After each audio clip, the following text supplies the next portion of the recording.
Making It Work is brought to you by the Max Pree Center for Leadership at Fuller Theological Seminary and the Theology of Work Project. Welcome to Making It Work. Through conversation, scripture, and stories, we invite God into work's biggest challenges so that you can live out your purpose in the workplace. I'm Mark Roberts. And I'm Leah Archibald. And this is Making It Work.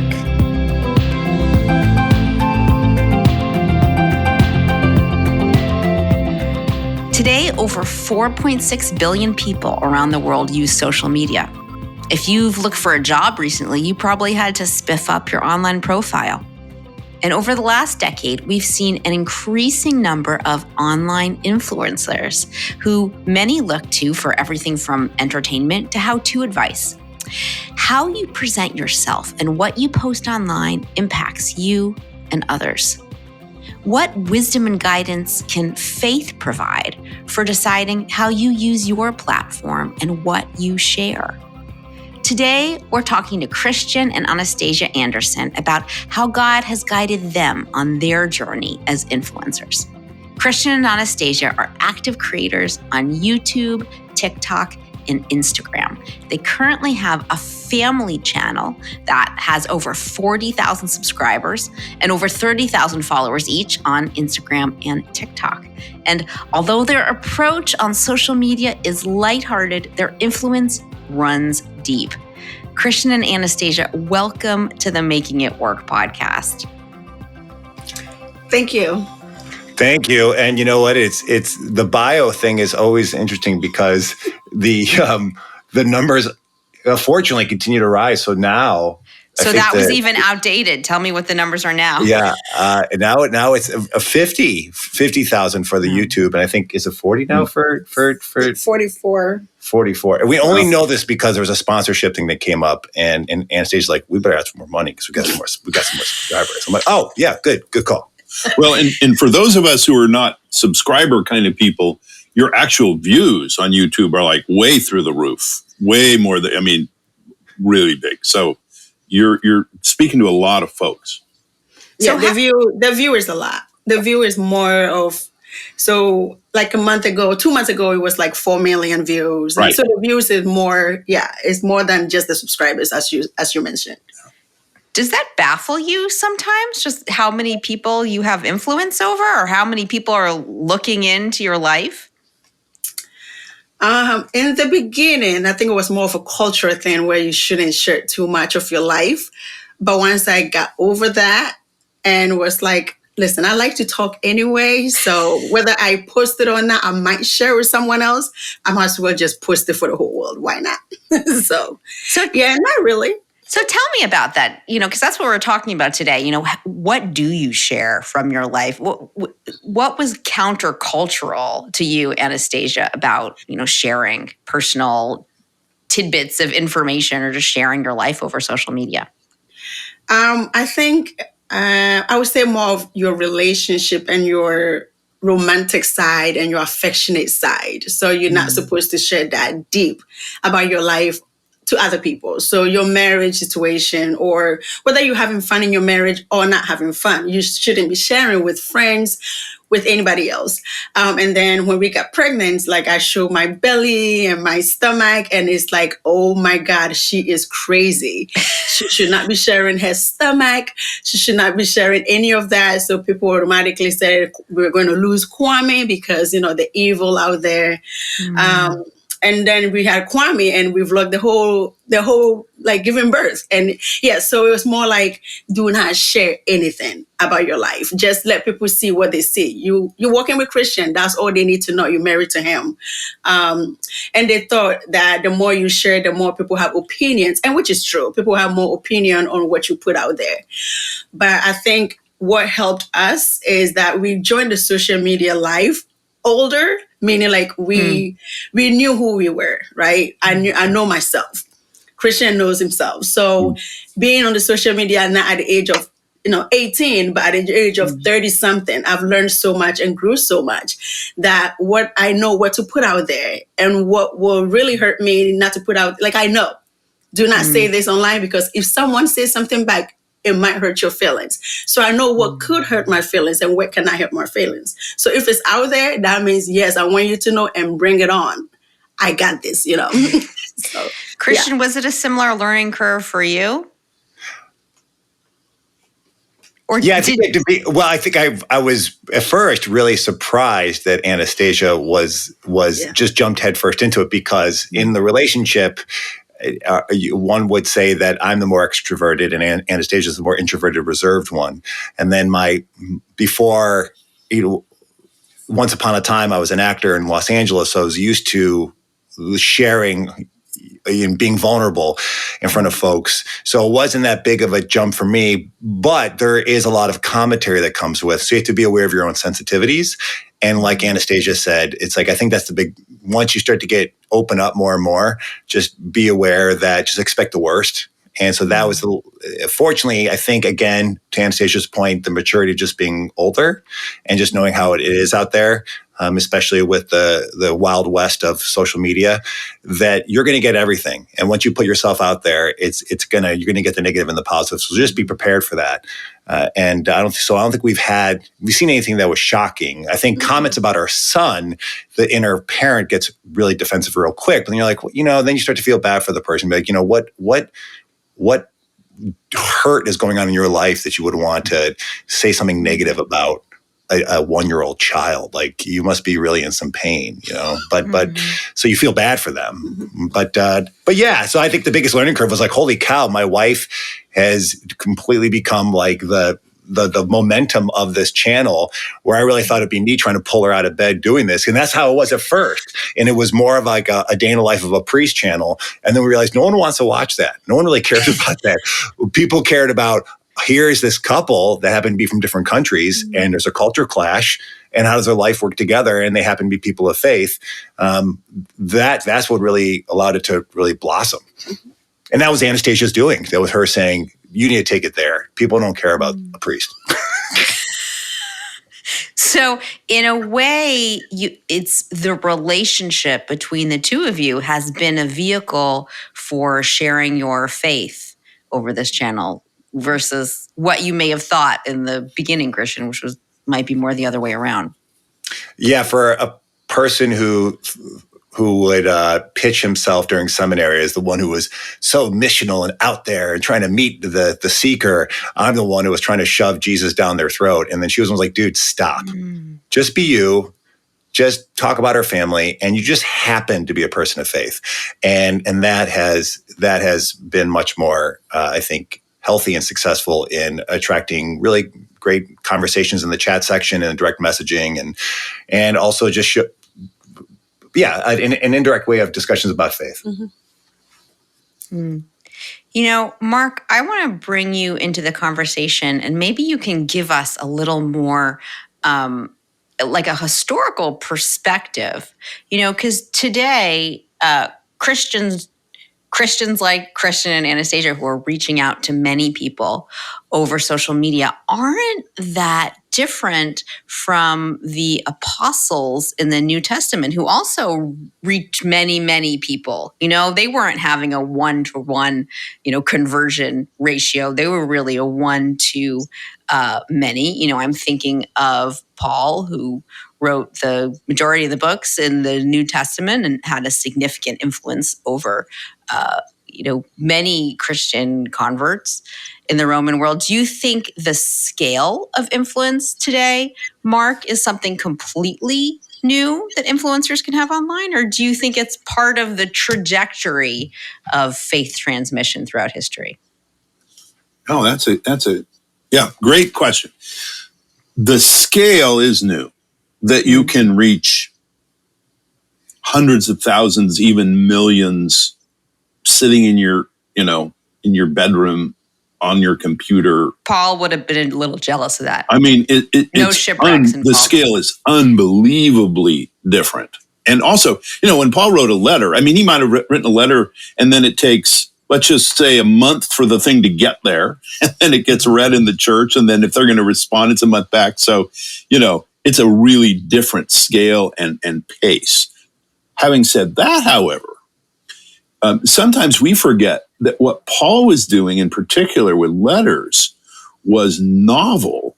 I mean, they wrote letters in the ancient world, but up to Paul's time, nobody that anybody's aware of had ever used letters as a kind of a community formation, or we could even say a pastoral work. That just wasn't done. He was, and so what he was doing is taking the technology of his time and in a very creative way transforming it to do the work of the gospel. And I mean, we're so used to the letters and all that, we don't realize how innovative that was and also how technological that was, because that was using the technology of the day. So what you guys are doing, Christian Anastasia, is in many ways just today's version of what the Apostle Paul and the early Christians were doing, innovatively using technology, but not just using it in the way it comes. I mean, what you guys are doing has a really different feel from most of what's out there. And so the distinctiveness, it's the Christian distinctiveness. So using the technology to reach out and to reach wide, but doing that as authentic Christians. I mean, my word for you is authentic. I mean, there's this one video, and not to embarrass you, Anastasia, but you cry a lot. And Christian, you let her go. And part of me is thinking at first, oh, you should have intervened. And I'm thinking, no, this is like really tender and precious. And I would not use that language very often for stuff on social media. So and it's a gift. It's a gift to share that with us.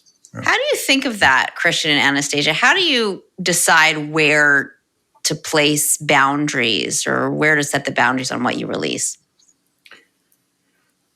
The first time let's put it this way, that we always knew we were a family-based channel. So we wanted the content to be, we've definitely made choices throughout the time that we weren't going to follow certain other formulas that would allow the channel to grow exponentially. So we weren't going to use skin, sex, other gotcha type topics to pull you in. That just, and not a judgment against those choices. That just wasn't us. And so there'd be times where Anastasia would be like, yeah, nope, not going to go there. Or something would come up like, yeah, no, pass. Even sponsorship. We just recently turned down a wine company that wanted to, and it was just a wine club. I mean, it's nothing bad about that. But the line gets a little fuzzy with what we're trying to broadcast as a family channel. We're like, is it really appropriate for us to be saying, and here's this glass of wine that we love. You should sign up. And they were paying a lot of money. But it just doesn't match what we're trying to reflect. So yes, there is a value there that does reflect, we assume, just being a Christian household, but also knowing that who our audience is as a family, and we want to keep that family base. So we know that we do sacrifice potential audience for that. But so there's that. And then when we went through we got to a place where we had a family loss, a tragedy. So that was probably the big, when we lost our daughter at 5 months gestation. That was really the big offering of saying, okay, we definitely took time away and walked away from the channel for quite some time, until we were in a much better place. And then there came a turn through just discernment and prayer that definitely Anastasia felt that, you know what, we're just holding this inside and we're not sharing it. And it just feels like we're not doing justice to our daughter's name and we're hiding her. And so it came to an appropriate place with appropriate boundaries to open up, and not for our sake. I mean, there's a little bit of, sure, it is cathartic, but also seeing the response when we did it locally, just in our church community, how many people came out of the woodwork who experienced the same loss, who didn't have the ability to share the loss, and then became the cultural undertones. Anastasia's Ghanaian. And so there's, how does a West African family deal with a loss like this historically? And so that just opened up the floodgates of people reaching out and sharing their stories. And so the vulnerability allowed us to, the boundaries stayed in a healthy place, but changed a bit for our own vulnerability to really open up about. I don't think we had done that before to that extent. No. Because it did seem like that was a place where, I felt where God was inviting us if to do it, if we felt confident about it. And you definitely to be quite honest, I wanted to follow your lead on it, and you felt confident about it because it was the number one reason why, because you knew of other lives who were being touched by it, or as part of your journey also of healing? I think, yes. So it was part of my journey, and also bringing an awareness in the African community, because it was not something that we talk about at all. And up to today, I still have family members who do not want to talk to me just because I shared that information.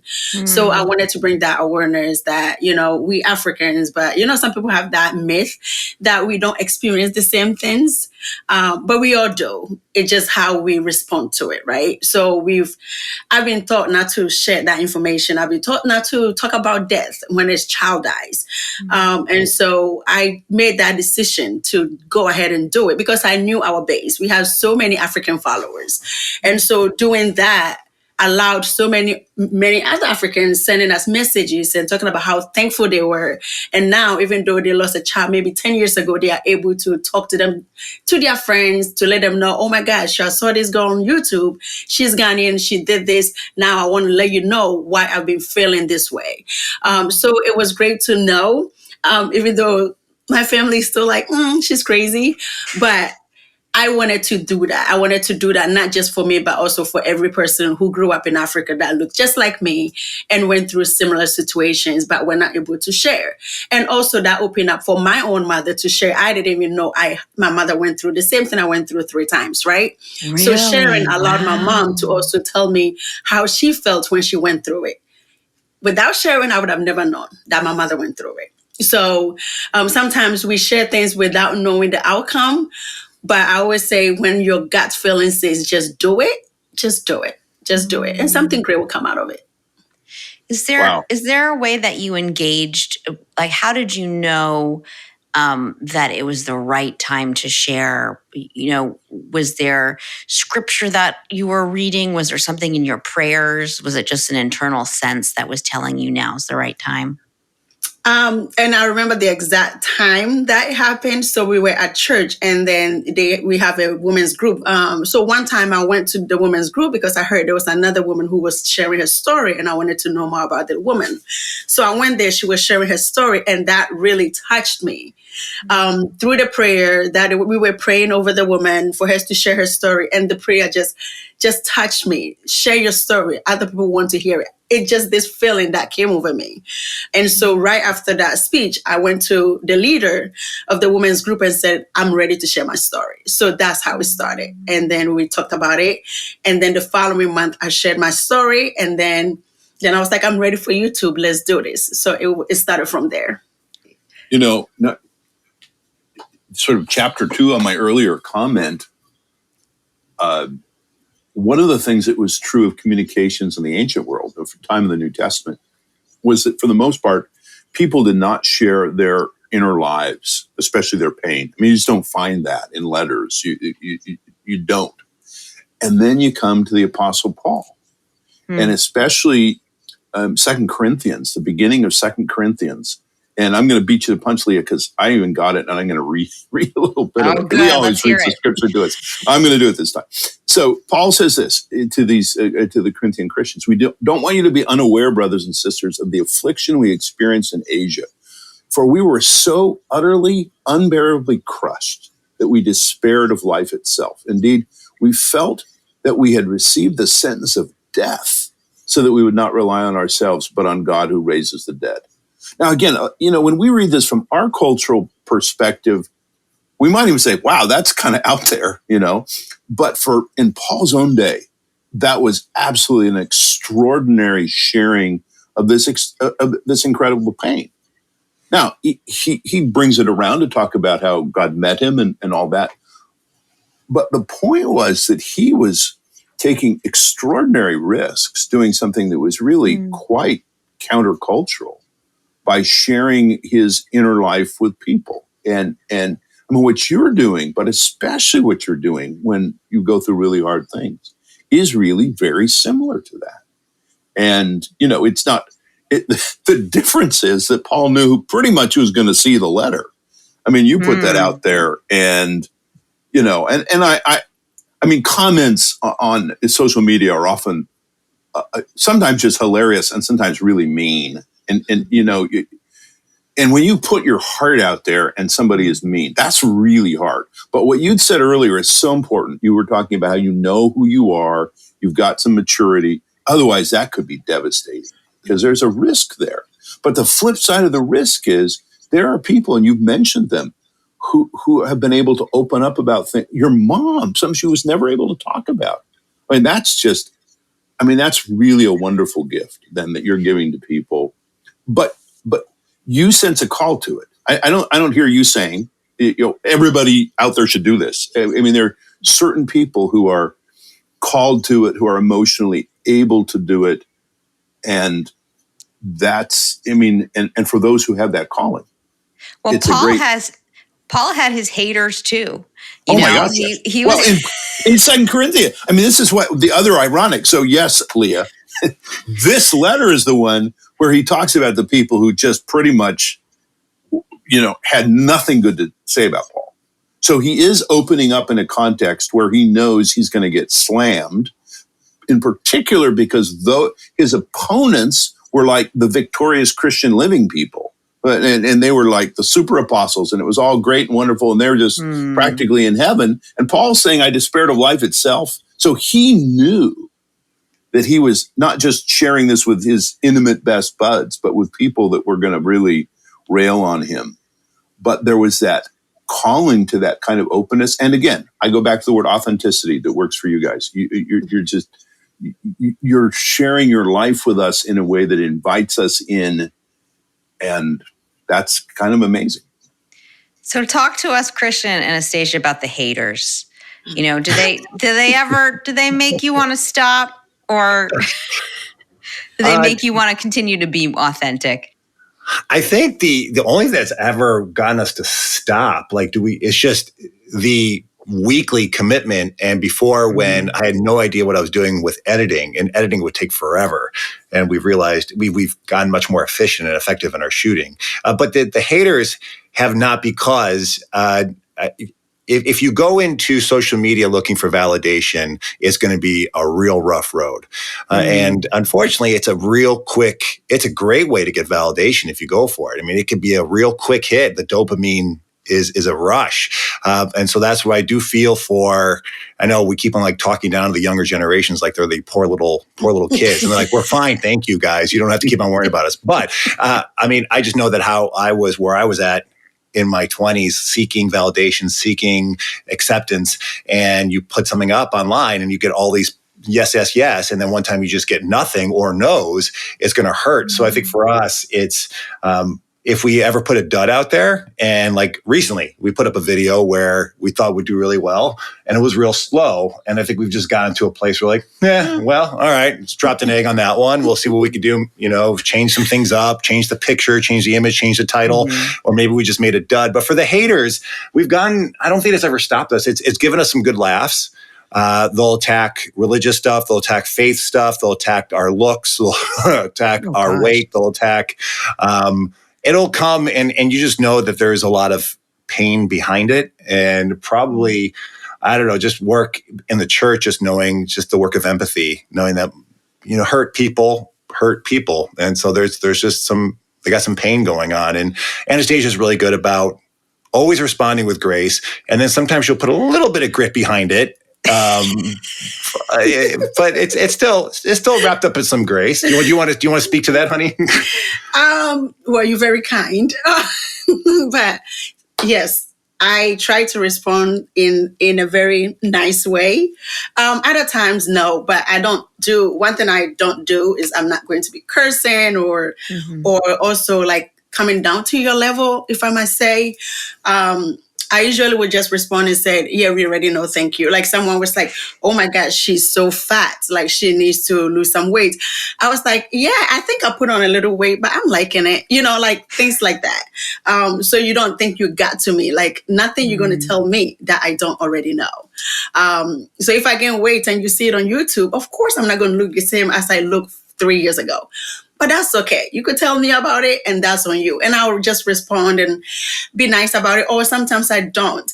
Now, I've also realized that as we started growing, other people would love to join YouTube family.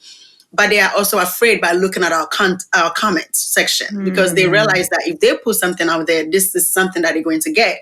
So when I get that message from people, I usually would delete it just so other people don't see it. And when people reach out to me, how should they start YouTube? I always say, do you know who you are? Have you come to a point where you understand who you are? So when people come for you, you don't get hurt, because they will come for you. And then I had someone who said they had a really hard anxiety. I was like, YouTube is not for you, because they're going to rise it up. You do not want that. Now find who you are, understand who you are, and then you can join the group. But if not, they're just going to come for you. So sometimes I make fun of it, where I will post something on Instagram and say a comment that we got. And then other people, and I'll tell people, how would you respond to something like this? And then people will give ideas how you can respond to it, so other people can see how they could also respond. But yeah, I don't let it does not get to me at all. There's nothing, I feel like how should I say? We've been through enough growing up that nothing you can tell me now can hurt me. You know what I mean? Like, no, we good. We good. We know who we are. And I think also too with YouTube, which is our main audience, is that it's not like Facebook, where I think my emotions might get roiled into something faster because I know everyone pretty much personally on the Facebook community I'm a part of.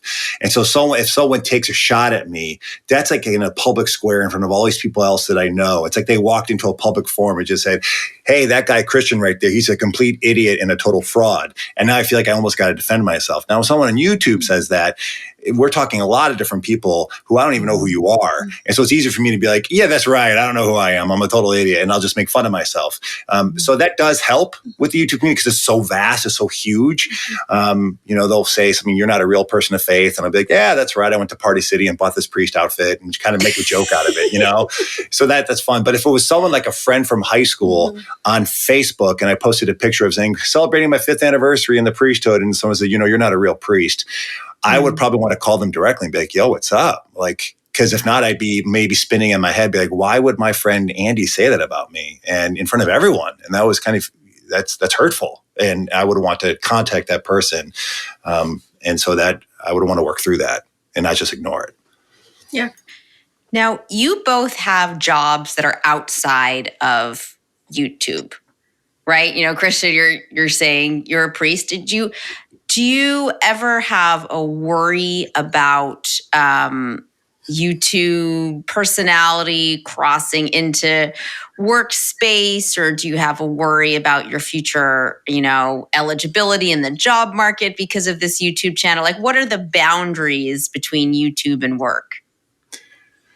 Yeah, I do have that concern. Much less now because we've defined ourselves more as a family channel. Yet, however, it can be a threat to any future employer and of a church. So before I even started, the first thing I did was walk into my boss's office and just say, listen, this is what we're up to. This is what we're doing.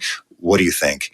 And so it's a constant check. And now every time we make a video, I do think of the congregation. I do think of the people who are watching. And I do think of, could anything here get misconstrued? And so absolutely, we're authentic, but we're also smart with the boundaries because, as you know, any kind of leadership position you're in, you're having an influence upon others, and you have to be very smart. And even in the comments, so when you have haters, the way you respond to them, you want to do it in a way that really models grace to others. Even though you might want to slap someone across the face, however you do that in a comment section, you have all these other folks watching you, and I'm representing something beyond Christian Anderson. I'm representing this church. I'm representing a faith. And if I have a bad day, it doesn't just hurt me. It can influence many others. And that's for any position really in leadership, but also particularly in church leadership. You're representing something way bigger than yourself. And so bad days publicly are not good days for the church. So yeah, there is an awareness for it. I think we're in a groove now where I think we know better our boundaries, and I don't think we've had too many hiccups. And my wife is much more aware of it too. So she'll say, nope, you're going to edit that. Yeah. Nope, you're going to cut that. Nope. I'm like, no, it's hilarious. She's like, no, it's not. I'm like, yeah, that's funny. They'll think it's funny. She's like, no, they won't. And so if I was by myself, maybe I've been fired by now, but this my better half has kept me employed. And she has been aware of that too for her work as in the healthcare. So she has to be aware of how things could come across. We might think it's communicated in one way, but you have to think of the 3 different ways it could be interpreted. And she's aware of what people are watching in the office. We can visually see them when we're shooting something. Like, how is that woman in a third cubicle who we know watches this?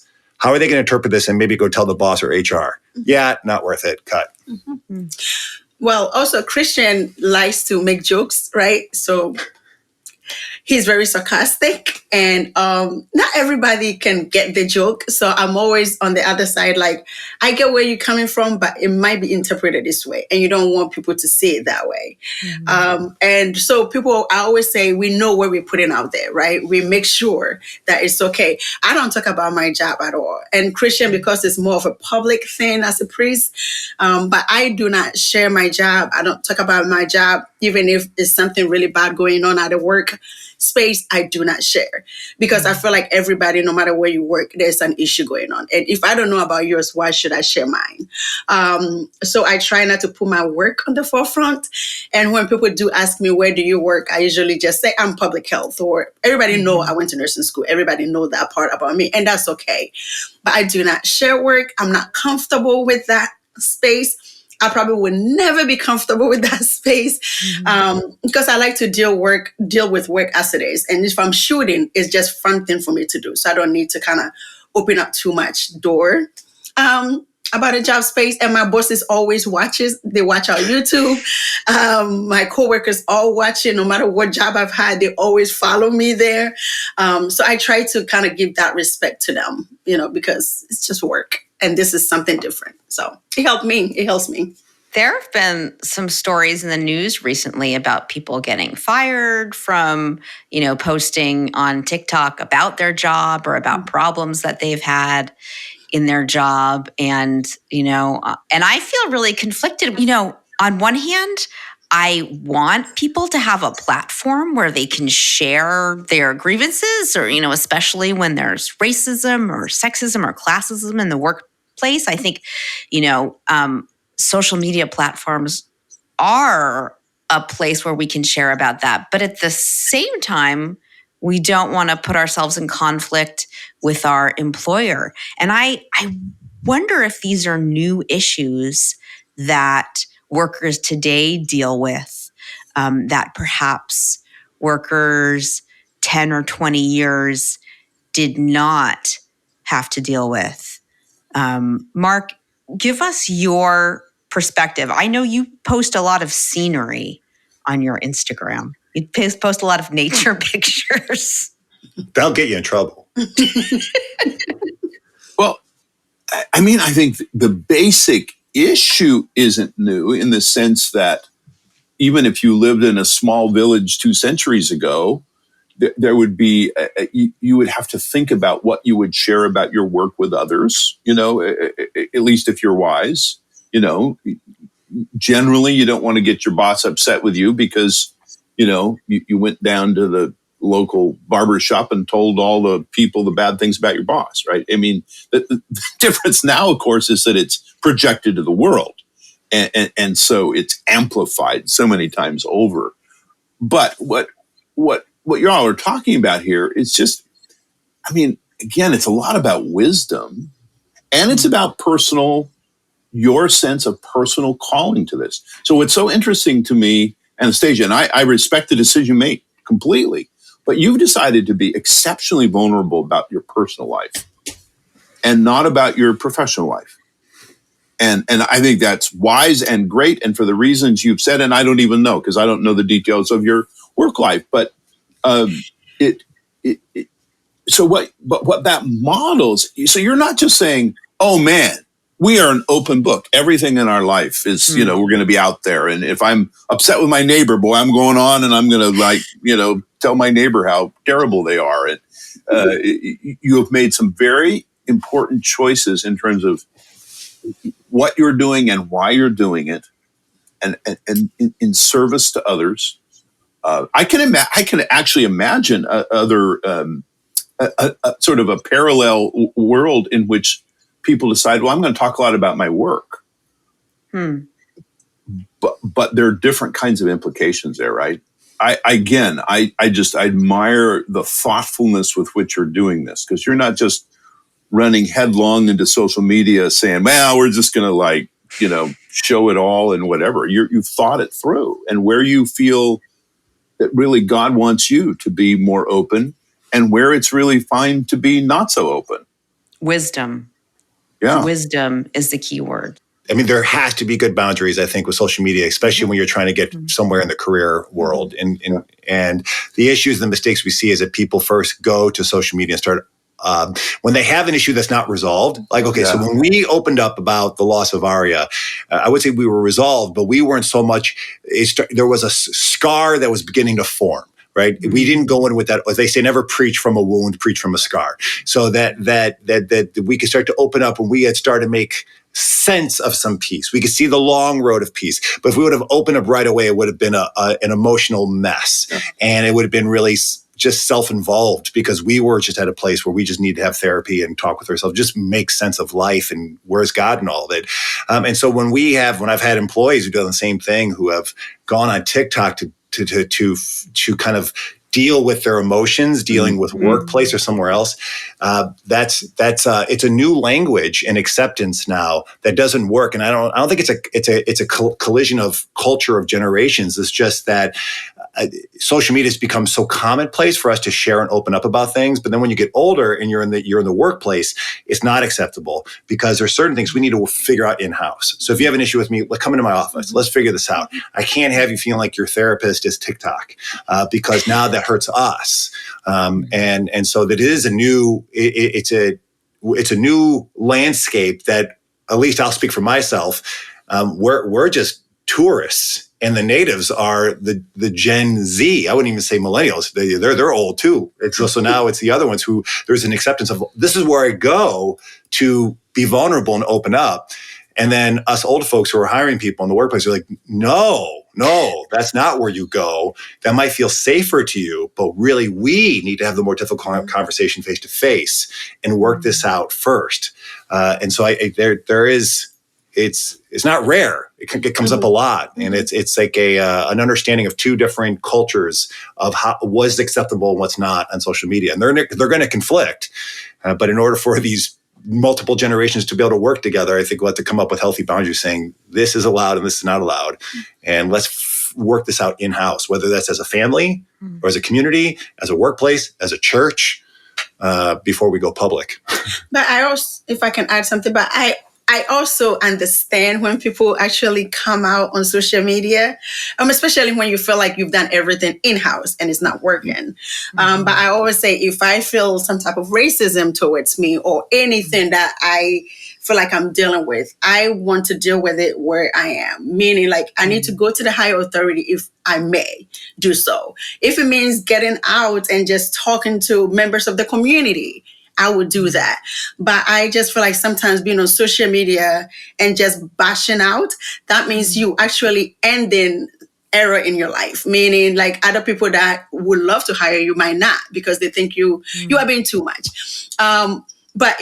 I just feel like if I have to talk about my job and everything that goes on, I have to have a whole different social media. This is a family channel. It's just about us, about the fun things we do. If I'm going through something at work, then I need to open a whole new chapter. But how much can I really give in terms of work? Is it going to be just one video? So this has nothing to do with our job. It's more of a family thing. So I just don't like to share too much. And I speak up a lot. So if I'm at work and something happens, I do speak up. Maybe social media gives people a platform where they are not able to speak up at work, but I'm able to let people know what is going on, what is happening. And even if people don't take me seriously, I know I need to go to the higher authority, right? I'm grown enough to do that. So as I wrap up our conversation, I'm thinking the wisdom that I'm hearing from you is not so much about boundaries, like this is where I've set the line, this is where I've drawn the fence, but cultivating the relationships in your life where you have the wisdom to have both relationships online, and with many people, and authentic relationships in person, that one doesn't replace the other. And similar boundaries that you have with people in your life, like, maybe you wouldn't you share some dirt with your friends that you wouldn't share at work, for example. Like those boundaries also translate into a relationship with many people online. Yes, and that the online community is not the source of your validation because they'll turn on a dime. They'll love you today, they'll hate you tomorrow. And so, for us as people of faith, the one source of validation you got to find is from God, and then everything else is just secondary, right? But if that's not there, and the online community, if you're a blogger, vlogger, social media creator, and you're realizing that is your number one source of validation, that's I would say it's dangerous, and that's real tricky. And I would say make sure that your validation is in-house. I would say as a person of faith, through God first, through your family, through your tight friends who will ride and die with you, and then everything else, just take it or leave it. And you just do it because it's fun, it's engaging, it's exciting. You share stories. But you're not. They don't tell you who you are and validate who you are. That's great advice. But let me also add, though. We need in the Christian community pioneer missionaries, if you will, people who are going to go into this new land and figure out how to share the gospel there. And in many ways, what you're doing reminds me of what people do when they go to a different place, to serve Christ. And you got to know the place, and you got to figure out who you're going to be in that place. But I appreciate the fact that I really see you as you're kind of like out there, and and in time people will learn from you because, we that is now the broader body of Christ, we need to be in social media in a Christian way, right? Yeah. For the sake of the gospel. I think not only are you doing a good work, but those of us who want to see the gospel out everywhere, right, are going to learn from you and discover things that are going to be really helpful. And that's really important. And I'm glad that you guys are doing it because you guys are fun. You're fun to watch. It's fun to feel like we get to join your virtual family. And that's what I want to see, and it shows that, your validation is coming from God so that you can, give that outwards to people. Anastasia, Christian, thank you so much for joining us on the podcast today. It's been a pleasure to talk to you. Thank you. Thanks for having us on. It's been a lot of fun. That's our show. Don't miss the next episode. Be sure to subscribe. And if you like what you've heard, please leave a review. We'd love to hear from you, and it helps other people find us. Thanks for listening.